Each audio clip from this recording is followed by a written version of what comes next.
That's your. Who's? Thank you, sir. Hey, good luck.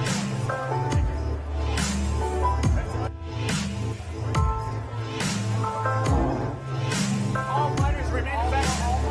All pro fighters. Mount up.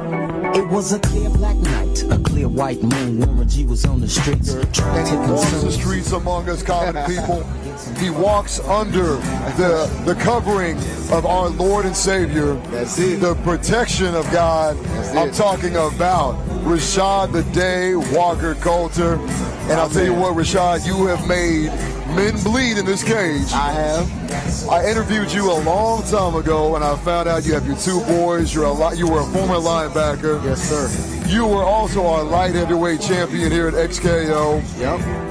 And you are now on the largest stage of combat sports in the UFC. How are you doing? Come on, have a seat. I'm doing great, man. Thanks for having me, man. It's always great to be in the house. What an introduction that was, man. I don't miss an XKO fight. I'm excited.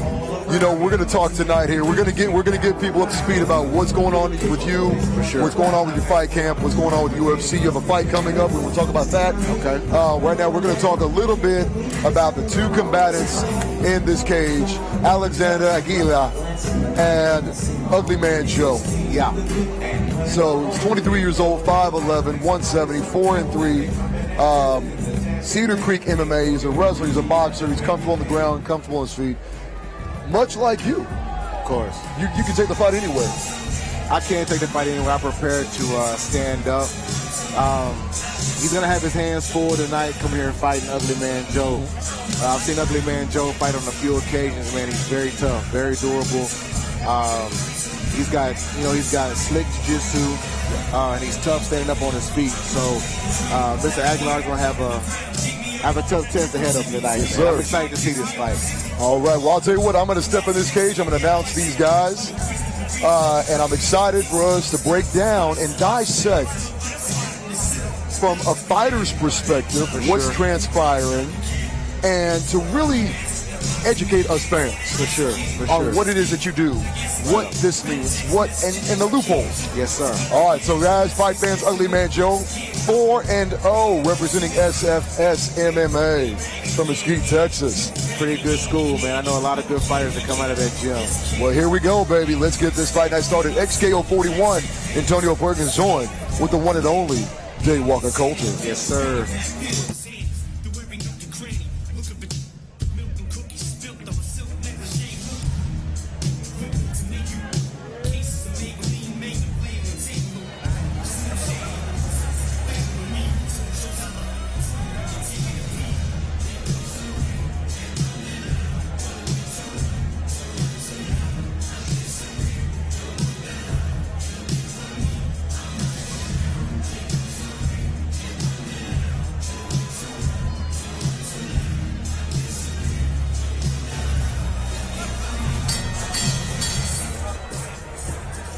Ladies and gentlemen, we are set for 3 rounds of fighting action in the XKO middleweight division. And now, this fight is brought to you by Next Bank.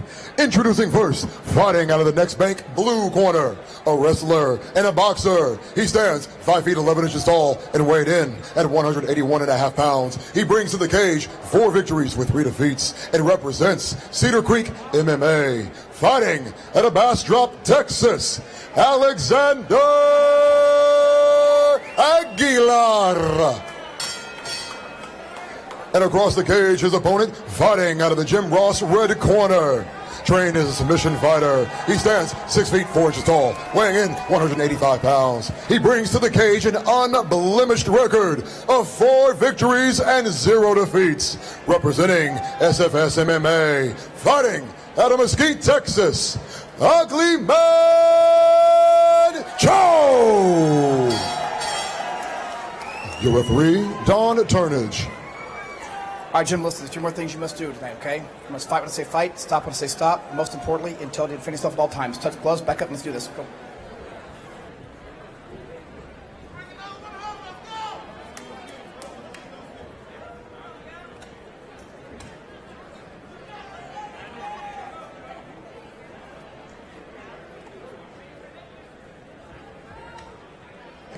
All right, Don Turnage in here. You've seen him record of some of your times. fights. Touch of the gloves. Nice. Uglyman Joe, Alexander Aguilar. Uh-oh. Uglyman Joe came out with a good 1-2. Just try to establish his distance early. If I was Uglyman Joe, I would use my distance early. He's much bigger than Aguilar. You know, that reach plays such a big role, especially in a cage this size. Of course. Very small cage, man. You know what? Aguilar is not backing down, man. Nice catch of the leg kick, take him down to the ground. But you can see Aguilar is looking to knock him out. He's not looking to go to the ground at all, man. He let Uglyman Joe back up. They just need to relax right now. I think they're still in the filling out process. They need to calm down, control their breathing, and settle in and look for shots. Now, what happens here? I mean, because everything is about footwork when it comes to this game, unless you're in a jiu-jitsu tournament. But everything is about footwork. Well, right now, they're still in the early stages of the round, so they're really just trying to fill each other out. What they really need to be doing is working everything behind their jab. Right now, Aguilar, he needs to get better head position. See how Uglyman Joe just took his back, took him down to the ground? He didn't have good head position. Now Uglyman Joe's looking to, he needs to try to look to slide back a little bit further on his back, get the hook in. He let him up, though. And I think something we have to explain to the fight fans, too, is one thing is, you're in the professional circuit right now. This is an undercard, amateurs, reinforced knees, elbows, not allowed.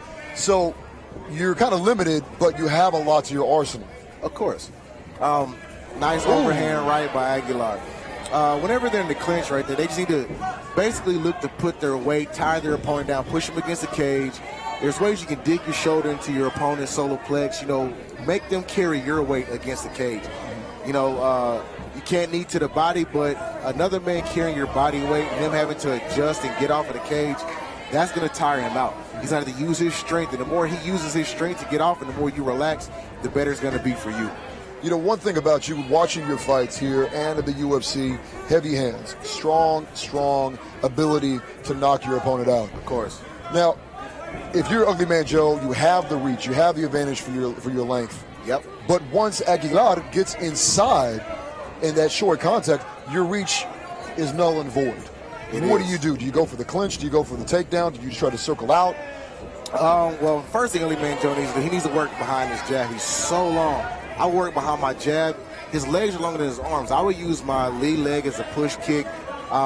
Me personally, in this situation, I wouldn't look to clinch. Like you said, in amateur, you can't knee, you can't elbow, and you're going against a wrestler. So it's going to be hard to get the takedown on a much shorter guy. So I'll look to set up my hands behind my jab, just pepper him, keep him on the outside, make him very uncomfortable. That was a nice body kick. Nice. Looking for the... They're surviving. They're scrapping. Nice. Great first round. I'll tell you. Now, as soon as it went to the ground, you saw a whole different game approach. There was no calmness. It was hit the gas pedal, get out, get out. And for me personally, just looking at their records and seeing Uglyman Joe fight, knowing he comes from a jiu-jitsu background, Aguilar, his game, man, all his wins have come by knockout. Right. He's finished all his opponents. He's never been knocked out, but he has finished all his opponents. So if I was Uglyman Joe, man, I wouldn't look to too much play that game with him. Now you've been in this game a long time. Dangerous position when you're trying to get back to your feet. Of course. You're stepping back, and you know somebody's moving forward. Of course. If that timing is just right, you could get clipped. You can. For Joe's sake, he missed that. Aguilar, he sees a target on Uglyman Joe's face, on the chin. Round 2, XKO 41. Antonio Perkins joined with Rashad the Day Walker Coulter, UFC fighter extraordinaire. This is getting good, man. Aguilar's looking for the knockout. Aguilar needs to, Aguilar needs to use a lot of feints. He's a shorter guy, so he needs to use nice knee. He needs to use the feints. Got a time here. No reinforced knees. No knees, yep. But like I was saying, Aguilar, since he's a shorter guy, he needs to look to set up feints. Feints to get Uglyman Joe to overreact, and he needs to put something behind the feint. Feint the jab, come back with the 2-1, or feint the jab and come back with a 3-2. But just try to, first things first, a lot of people, they don't really use the jab in MMA. Right. It's the most underused strike in MMA. The jab sets up everything. It sets up a kick. It sets up the right hand. It sets up the takedown. Nice takedown. Nice double leg. Now we're going to see Aguilar's ground game. He has a wrestling background. We're going to see if he looks to play here or if he looks to get up. Uglyman Joe is very comfortable here, though. He's going for the arm bar. He's going for the arm bar. Uglyman Joe Nice. not wanting to destroy that record of 4-0 in this situation. So are you thinking about hanging on to that unblemished record, or are you focused on the fight? I mean, you're doing one and the same. To be honest, But man, does one distract you from the other? you don't think about that when you're in there. Okay. When you're in there, the only thing that you want to think about is what the opponent gives you. You know, if he's going to give me a submission, I'm going to take the submission. We all want the highlight reel knockout, but at the same time, you know, no one is thinking about, you know what, I'm going to try to get out of this fight undefeated. We're all thinking finish. How can I finish this fight? Nice right hand. Joe shot the takedown with his head down. Aguilar just seems like he's just very crafty, but he put himself in a bad situation. But he's rolling out, going for that side. Just both men are just trying to get to their feet. Smart move. It is. Nobody trying to stay on the ground. They need to settle down. That's the only thing. Like, each guy is giving the other guy opportunities, but since they're not settled and since they're rushing the position, they're losing the position. Okay. You know, Joe had a great opportunity to take him inside control there, but he rushed. Aguilar, he had a great he used his underhook to get up to his feet. But right now, you know, there's a nice leg kick by Uglyman Joe. So how often, now what are you looking for? What do you see here that's giving a tell about what potentially is happening? Because just as Uglyman Joe went in, it almost seemed like he gave a tell to Aguilar.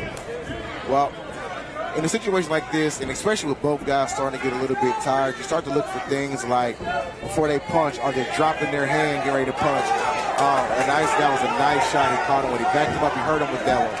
Aguilar needs to keep his hands up right now. He needs to keep his hands up. He's hurt. Nice body kick. Nice knee to the body. Drop it with the knee to the body. Wow. Man, saved by the bell. Saved by the bell. Now that was smart. Tell me that was smart by Aguilar to drop, go for the body, protect yourself, to not take further punishment up top. Yeah, well, or was that just a fluke?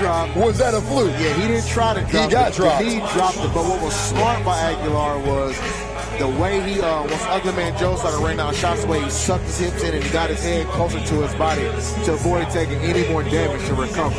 Let's take a look at the replay here. Nice Set us jab. up here. Set us up. Nice jab. Nice distance. Get his distance. Nice straight right. He's getting his distance, finding out where he is, trying to line up the straight right hand. Nice body shot. It hurt him. Right now, Aguilar, if anything, he should have grabbed. Boom. Nice knee to the body. Drops him. And look right here. He immediately is looking for the single leg. Now, you know, let's talk about you in the UFC now. You have 2 fights in the UFC. You have a 3rd fight coming up. Tell us about that fight and tell us about your opponent. Coming up June 9th, UFC 225 on the stacked card in Chicago. I had one opponent, Alan Crowder. He pulled out for unknown injuries. Now they replace him with another guy, Chris De La Rocha.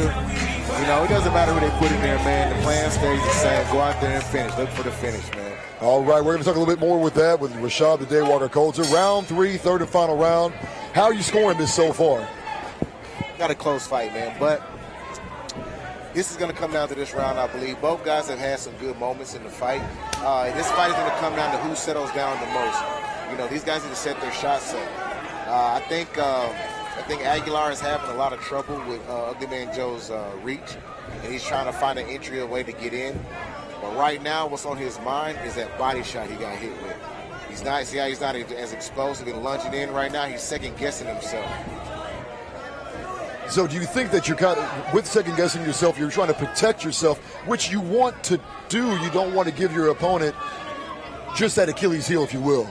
True. Well, nice in the arms. He's wearing down those arms. Nice. Oh, wow. Try to go for the spinning back elbow. Well, backfired. My coach always tells me, man, the game of MMA evolves so much, man. And it's very rare to see anything spinning work anymore in MMA, unless you're Edson Barbosa. Yeah, you well, know? come on now. You're right about that.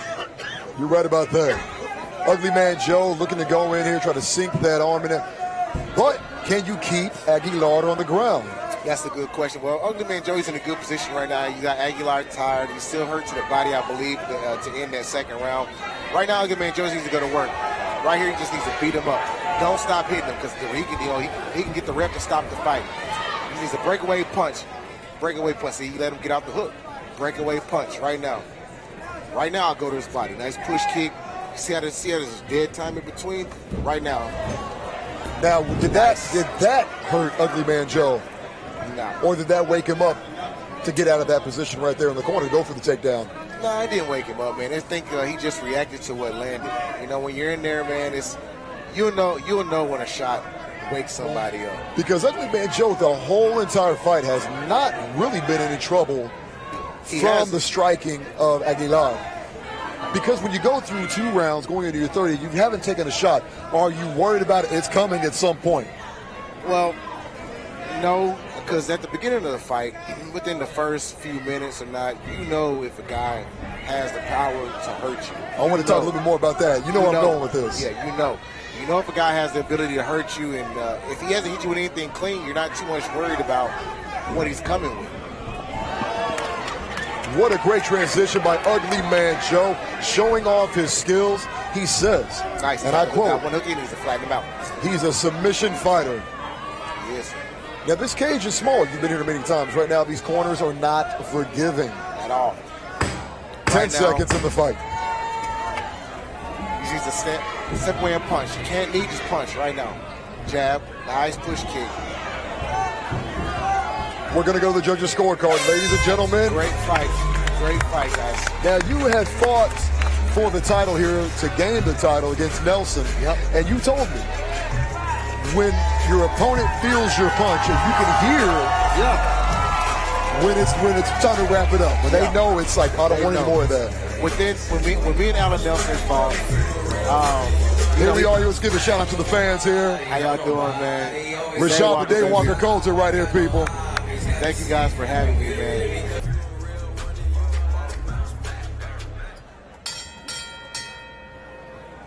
Ladies and gentlemen, after 3 rounds of fighting action, we go to the judges' scorecard. All 3 judges score the bout 29, 28, 30, 27, and 30, 27 for a unanimous decision. Uglyman Joe!